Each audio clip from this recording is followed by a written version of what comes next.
ഒരു കാര്യം പ്രത്യേകം പറയാട്ടോ, ഇപ്പോൾ കുട്ടികൾക്കൊക്കെ പരീക്ഷാ സമയമല്ലേ. പരീക്ഷയ്ക്കൊക്കെ വേണ്ടി കുട്ടികൾ നല്ല രീതിയിൽ തയ്യാറെടുക്കുന്ന ദിവസങ്ങളാണ്. അതുകൊണ്ട് തന്നെയും ഈ ത്രിമധുരം ശിവരാത്രി നാളിൽ മഹാദേവന് നേദിച്ച് അത് കുട്ടികൾക്ക് നൽകുന്നത് അത്രമേൽ ഗുണകരമായിട്ടുള്ള ഒന്ന് തന്നെയാണ്.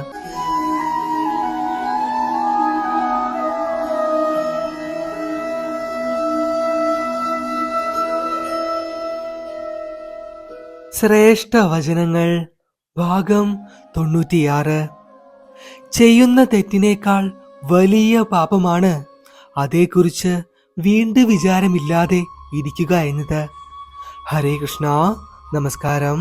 നാളെ ശിവരാത്രിയാണല്ലേ. ഭഗവാന് ഏറ്റവും പ്രിയപ്പെട്ട ഒരു ദിനമായതുകൊണ്ട് തന്നെയും ഒട്ടുമിക്ക ഭക്തജനങ്ങളും നാളെ ശിവക്ഷേത്രങ്ങളിൽ തൊട്ടടുത്തുള്ളതോ അല്ലെങ്കിൽ തന്റെ ഏറ്റവും പ്രിയപ്പെട്ട മഹാദേവ ക്ഷേത്രങ്ങളിൽ ദർശനം നടത്തുവാനുള്ള സാധ്യതകൾ വളരെയേറെയാണ്. ക്ഷേത്ര ദർശനം നടത്തുമ്പോൾ എന്തായാലും ഭഗവാന് ഏറ്റവും പ്രിയപ്പെട്ട ഏതെങ്കിലും ഒരു വഴിപാട് നടത്താതെയും ഇരിക്കില്ല അല്ലെ. ആയതുകൊണ്ട് തന്നെയും പ്രത്യേകാൽ നാളെ ശിവരാത്രി ദിവസം ഭഗവാന് ഭക്തജനങ്ങൾ നടത്തേണ്ട പ്രധാനപ്പെട്ട കുറച്ച് വഴിപാടുകളെ പറ്റിയും അതിൻ്റെ ഫലപ്രാപ്തികളെ പറ്റിയും നമുക്ക് ഇന്നത്തെ ഈ വീഡിയോയിലൂടെ പറഞ്ഞു പോകാട്ടോ. തീർച്ചയായും നാളെ ക്ഷേത്ര ദർശനം നടത്തുന്ന ഓരോ ഭക്തജനങ്ങളും വീഡിയോ മുഴുവനായി തന്നെ കാണുക. വെറുതെ വഴിപാടുകൾ മാത്രം പറഞ്ഞു പോവുകയല്ല, അതിൻ്റെ ഫലപ്രാപ്തി കൂടി നമ്മൾ പറഞ്ഞു പോകുന്നുണ്ട്. അതുകൊണ്ട് തന്നെയും നാളെ എന്നല്ല, മറ്റുള്ള മഹാദേവ ക്ഷേത്ര ദർശന സമയത്തും നിങ്ങൾക്ക് ഈ വീഡിയോ വഴിപാട് ഫലപ്രാപ്തി അറിവ് ഉപകാരപ്രദമാവുന്നതാണ്. കൂടാതെ നാളെ ശിവക്ഷേത്ര ദർശനം നടത്തുവാൻ പോകുന്ന നിങ്ങളുടെ ഏറ്റവും പ്രിയപ്പെട്ട സുഹൃത്തുക്കൾക്കോ ബന്ധുക്കൾക്കോ കൂടിയും ഈ വീഡിയോ അയച്ചു കൊടുക്കാട്ടോ. നിങ്ങൾക്കെന്ന പോലെ അവർക്കും അത് ഉപകാരപ്രദമായിരിക്കും. ശരി, അപ്പോൾ ഒട്ടും ദീർഘിപ്പിക്കുന്നില്ല, ഭഗവാന്റെ നാമത്തിൽ തന്നെ നമുക്ക് തുടങ്ങാം. ഈ വർഷത്തെ ഏറ്റവും ശ്രേഷ്ഠമായ ദിനങ്ങളിലൊന്നായ നാളെ ശിവരാത്രി ദിവസം നിങ്ങൾ മഹാദേവ ക്ഷേത്ര ദർശനം നടത്തുന്നുണ്ട് എങ്കിൽ തീർച്ചയായും ചെയ്തിരിക്കേണ്ട വഴിപാടുകളിൽ ഒന്നാണ് കൂവളമാല സമർപ്പണം എന്ന് പറയുന്നത്. കൂവളമാല ഇനിയിപ്പോൾ നിങ്ങൾക്ക് ചെയ്യുവാൻ സമയമില്ലാച്ചാൽ 1 or 2 കൂവള ഇല കയ്യിൽ കരുതിയാലും മതി. എത്രത്തോളം കൂവള ഇല ഭക്തജനങ്ങൾക്ക് ശേഖരിക്കുവാൻ സാധിക്കുമോ അത്രത്തോളം ശേഖരിക്കുക. ശേഷം സന്തോഷപൂർവ്വം ദർശനം നടത്തുവാൻ പോകുന്ന മഹാദേവ ക്ഷേത്രത്തിൽ കൊണ്ടുപോയി സമർപ്പിക്കുകയും ചെയ്യുക. ഭഗവാന് ഏറ്റവും പ്രിയപ്പെട്ട സമർപ്പണങ്ങളിൽ അല്ലെങ്കിൽ പൂജാദ്രവ്യങ്ങളിൽ ഒന്നാണ് കൂവളമാലകളും കൂവള ഇലകളും. ആയതിനാൽ ഇക്കാര്യം പ്രത്യേകാലൊന്ന് ഓർത്തു വെച്ചോളാട്ടോ. കൂവള ഇലയുമായി ബന്ധപ്പെട്ട് ഐതിഹ്യങ്ങളിൽ പറയുന്ന പ്രധാനപ്പെട്ട ഫലപ്രാപ്തികൾ, വഴിപാട് ഫലപ്രാപ്തികൾ, രോഗശാന്തി, ഉയർച്ച, പാപങ്ങളിൽ നിന്നുള്ള മോചനം എന്നിവയാണ്. രോഗശാന്തി എന്ന് പറയുമ്പോൾ സമർപ്പിക്കുന്ന വേളയിൽ ആർക്കാണോ അതിയായ അസുഖങ്ങൾ ഉള്ളത് അല്ലെങ്കിൽ നിങ്ങൾക്ക് തന്നെയാണ് എങ്കിൽ പോലും മനസ്സിൽ ധ്യാനിച്ച് ആ അസുഖത്തെയും അസുഖ നിവാരണത്തെയും അസുഖങ്ങൾ മാറുന്നതൊക്കെ മനസ്സിൽ സങ്കല്പിച്ചുകൊണ്ട് ഭഗവാന് കൂവളമാല കൂവള ഇലകൾ സമർപ്പിക്കുക. ഇനി രണ്ടാമതായിട്ട് പറയുവാനുള്ളത് മഹാദേവ ക്ഷേത്രങ്ങളിൽ നടത്തുന്ന പാലാഭിഷേകത്തെ കുറിച്ചാണ്. തീർച്ചയായും പറ്റുവച്ചാൽ ഈ പാലഭിഷേകത്തിൽ ഭക്തജനങ്ങൾ പങ്കാളികളാകുന്നത് അത്രമാത്രം ശ്രേഷ്ഠമാണ് കേട്ടോ. സർവ്വ ഐശ്വര്യം, സമ്പൽ സമൃദ്ധി എന്നിവയാണ് പാലഭിഷേകം കൊണ്ട് മഹാദേവ ക്ഷേത്രങ്ങളിൽ നിന്നും നമുക്കും നമ്മുടെ കുടുംബത്തിനും ലഭ്യമാവുക എന്ന് ഓർത്തുകൊള്ളുക. ഇനി അടുത്തതായിട്ട് പറയുവാനുള്ളത് മഹാദേവ സമർപ്പണങ്ങളിൽ ഏറ്റവും പ്രധാനപ്പെട്ട ഒന്നിനെ കുറിച്ചാണ്, ഒരു വസ്തുവിനെ കുറിച്ചാണ്. ഭസ്മം. എവിടെ നിന്നെങ്കിലും നിങ്ങൾക്ക് പരിപൂർണമായും ഒറിജിനൽ ആയിട്ടുള്ള യഥാർത്ഥമായ ഭസ്മങ്ങൾ ലഭിക്കും എന്നുണ്ടെങ്കിൽ തീർച്ചയായും അത് ക്ഷേത്രങ്ങളിൽ സമർപ്പിക്കാവുന്നതാണ് കേട്ടോ. ഭഗവാന് ഭസ്മാഭിഷേകം നടത്തുന്നത് അത്രമേൽ ശ്രേഷ്ഠമാണ്. നമ്മുടെ എങ്കിലുമെന്റെ കൃഷ്ണ ഡിവോട്ടി സ്റ്റോറിൽ ഒറിജിനൽ ഭസ്മം ഉണ്ടായിരുന്നു, ഇപ്പോഴും ഉണ്ട്. പക്ഷെ പറഞ്ഞിട്ട് കാര്യമില്ലല്ലോ, നാളെയല്ലേ ശിവരാത്രി. ഓർഡർ ചെയ്യാവുന്ന ഭക്തജനങ്ങളൊക്കെ, അറിഞ്ഞിട്ടുള്ള ഭക്തജനങ്ങളൊക്കെ ഒരുപാട് പേര് ഓർഡർ ചെയ്തിട്ടുണ്ട് ക്ഷേത്രങ്ങളിൽ സമർപ്പിക്കുവാനായിട്ട്. ഇനി ഭാവിയിലായാൽ പോലും ഒറിജിനൽ ഭസ്മം നിങ്ങൾക്ക് അടുത്തു നിന്നും കിട്ടുന്നില്ല വെച്ചാൽ തീർച്ചയായും നമ്മുടെ ഡിവോട്ടി സ്റ്റോറിൽ നിന്ന് ഓർഡർ ചെയ്യാവുന്നതാണ് കേട്ടോ.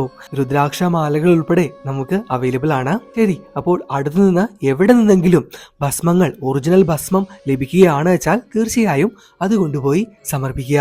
സർവ്വ പാപങ്ങൾ നീങ്ങുന്നതിനും വ്യാധികൾ മാറുന്നതിനും ഭസ്മ അഭിഷേകം അല്ലെങ്കിൽ ഭസ്മ സമർപ്പണം നല്ലതാണ്, അതീവ ശ്രേഷ്ഠമാണെന്ന് പറയപ്പെടുന്നു. ഇതേപോലെ തന്നെയാണ് രുദ്രാക്ഷ സമർപ്പണവും. രുദ്രാക്ഷ ജപമാലകൾ, രുദ്രാക്ഷം ചെറിയ മുത്തുകളൊക്കെ ഉണ്ടല്ലോ രുദ്രാക്ഷത്തിന്റെ, അതൊക്കെ ഉണ്ട് വെച്ചാൽ നിങ്ങൾക്ക് ശിവക്ഷേത്രങ്ങളിൽ സമർപ്പിക്കണമെന്ന് മനസ്സിൽ എപ്പോഴെങ്കിലും തോന്നിയിട്ടുണ്ട് എങ്കിൽ തീർച്ചയായും നാളെ എന്നത് ഏറ്റവും മഹത്തരമായിട്ടുള്ള ഒരു ദിനമാണ്. ഇതിൽ പരം മറ്റൊരു നല്ല അവസരം, ദിനം ഇനി ഈ വർഷം ലഭിക്കുവാനേ ഇല്ല. തീർച്ചയായും ആ കാര്യം മറന്നു പോകേണ്ട. ജപമാലകൾ, രുദ്രാക്ഷ ജപമാലകളാണ്, രുദ്രാക്ഷ ജപമാലകൾ, രുദ്രാക്ഷ മണികൾ എന്നിവയെല്ലാം മഹാദേവ ക്ഷേത്രങ്ങളിൽ കൊണ്ടുപോയി സമർപ്പിക്കാവുന്നതാണ് കേട്ടോ. 2-3 ദിവസങ്ങൾക്ക് മുമ്പ് ശിവരാത്രി വ്രതവുമായി ബന്ധപ്പെട്ട് ഒരു വീഡിയോ നമ്മൾ ചെയ്തിട്ടുണ്ടായി. അതിൽ ഈ രുദ്രാക്ഷ സമർപ്പണത്തെക്കുറിച്ച് പറഞ്ഞിരുന്നു. അതിൽ പറഞ്ഞത് എന്താണ്, ശിവരാത്രിയോടനുബന്ധിച്ച് പ്രത്യേകാൽ ഏതെങ്കിലും രുദ്രാക്ഷ ജപമാലകൾ നിങ്ങൾ ഉപയോഗിക്കുന്നുണ്ട് എങ്കിൽ, ശിവരാത്രി വ്രതത്തിന് വേണ്ടി മാത്രമായിട്ടാണ് ഭക്തജനങ്ങൾ ഉപയോഗിച്ചത് എങ്കിൽ അതും ഇതേപോലെ തന്നെ ക്ഷേത്രങ്ങളിൽ സന്തോഷപൂർവ്വം സമർപ്പിക്കാവുന്നതാണ് എന്നും പറഞ്ഞിരുന്നു. ആ വീഡിയോ കാണാത്തവർക്കായിട്ടാണ് ഇക്കാര്യം ഇതിന്റെ കൂടെ പറഞ്ഞു പോയത്. അപ്പോൾ ആ കാര്യം കൂടി സന്തോഷപൂർവ്വം മറക്കാതെ ചെയ്യാട്ടോ. ഇനി അടുത്തതായിട്ട് പറയുവാനുള്ള ഏറ്റവും പ്രധാനപ്പെട്ട വഴിപാടുകളിലൊന്ന് ത്രിമധുരമാണ്. ത്രിമധുരവും ഭഗവാന് ഏറെ പ്രിയപ്പെട്ട കടും പായസവും. കദളിപ്പഴം, കൽക്കണ്ടം, മുന്തിരിങ്ങ വെച്ച് നാം തയ്യാറാക്കുന്ന ത്രിമധുരം കൊണ്ട് ഭഗവാന് നീതിക്കാവുന്നതാണ്. ഇതേപോലെ തന്നെ കടും പായസവും നൽകാം. ഒരു കാര്യം പ്രത്യേകം പറയാട്ടോ, ഇപ്പോൾ കുട്ടികൾക്കൊക്കെ പരീക്ഷാ സമയമല്ലേ, പരീക്ഷയ്ക്കൊക്കെ വേണ്ടി കുട്ടികൾ നല്ല രീതിയിൽ തയ്യാറെടുക്കുന്ന ദിവസങ്ങളാണ്. അതുകൊണ്ട് തന്നെയും ഈ ത്രിമധുരം ശിവരാത്രി നാളിൽ മഹാദേവന് നേദിച്ച് അത് കുട്ടികൾക്ക് നൽകുന്നത് അത്രമേൽ ഗുണകരമായിട്ടുള്ള ഒന്ന് തന്നെയാണ്. ഭഗവാന്റെ അനുഗ്രഹം തീർച്ചയായും കുട്ടികൾക്ക് ഉണ്ടാവുന്നതായിരിക്കും കേട്ടോ. അപ്പോൾ ആ കാര്യവും മറക്കാതെ ഓർത്തുകൊള്ളുക. ഇനി 5ാമതായിട്ട് പറയുവാനുള്ളത് ശിവക്ഷേത്രങ്ങളിലെ എണ്ണാഭിഷേകത്തെക്കുറിച്ചാണ്. മാറാവ്യാധികളിൽ നിന്ന് പോലും മോക്ഷം ലഭിക്കുന്നതിന് തുല്യമാണ് എണ്ണ കൊണ്ടുള്ള അഭിഷേകം എന്ന് പറയുന്നത്. മഹാദേവനുമായി ബന്ധപ്പെട്ട് ശിവക്ഷേത്രങ്ങളിലെ എണ്ണാഭിഷേകം മാറാവ്യാധികളുമായി അത്രമാത്രം ബന്ധപ്പെട്ടിരിക്കുന്നു എന്നും ഭക്തജനങ്ങൾ ശ്രദ്ധിക്കേണ്ടതാണ്. ഈ പറയുന്ന എല്ലാ വഴിപാടുകളും ഒറ്റ ദിവസം ചെയ്യണമെന്നല്ല പറയുന്നത്. നിങ്ങൾക്ക് പറ്റുന്ന രീതിയിൽ ഏതെങ്കിലും ഒന്ന് നാളെ ശിവരാത്രി നാളിൽ ചെയ്യുക. ഇതൊന്നും ഒരുപാട് ചെലവ് വരുന്ന കാര്യമല്ല. കൂവളമാലയാണ് വെച്ചാൽ ഒന്നും നിങ്ങൾ പേടിക്കേണ്ടതില്ല. 2-3 ഇല പെറുക്കി ശുദ്ധിയോടും വൃത്തിയോടും കൂടി ഭഗവാന് സമർപ്പിച്ചാൽ മാത്രം മതി. അതിന്റെ അനുഗ്രഹം ഈ വർഷം മുഴുവൻ ഞങ്ങളുടെ ഏറ്റവും പ്രിയപ്പെട്ട ഭക്തജനങ്ങൾക്ക് ലഭിക്കുന്നതായിരിക്കും. ശരി, അപ്പോൾ വേറെയൊന്നുമില്ല. ശിവരാത്രിയോടനുബന്ധിച്ചുള്ള വഴിപാട് ഫലപ്രാപ്തി വീഡിയോ ഭക്തജനങ്ങൾക്ക് എല്ലാവർക്കും ഉപകാരപ്രദമായി എന്ന് കരുതുകയാണ്. വഴിപാടുകളൊന്നും നടത്തുവാനായിട്ട് ഭക്തർക്ക് സാധിച്ചില്ല എങ്കിൽ പോലും എന്തെങ്കിലും ഒന്ന് കൊണ്ടുപോയി സമർപ്പിക്കാട്ടോ.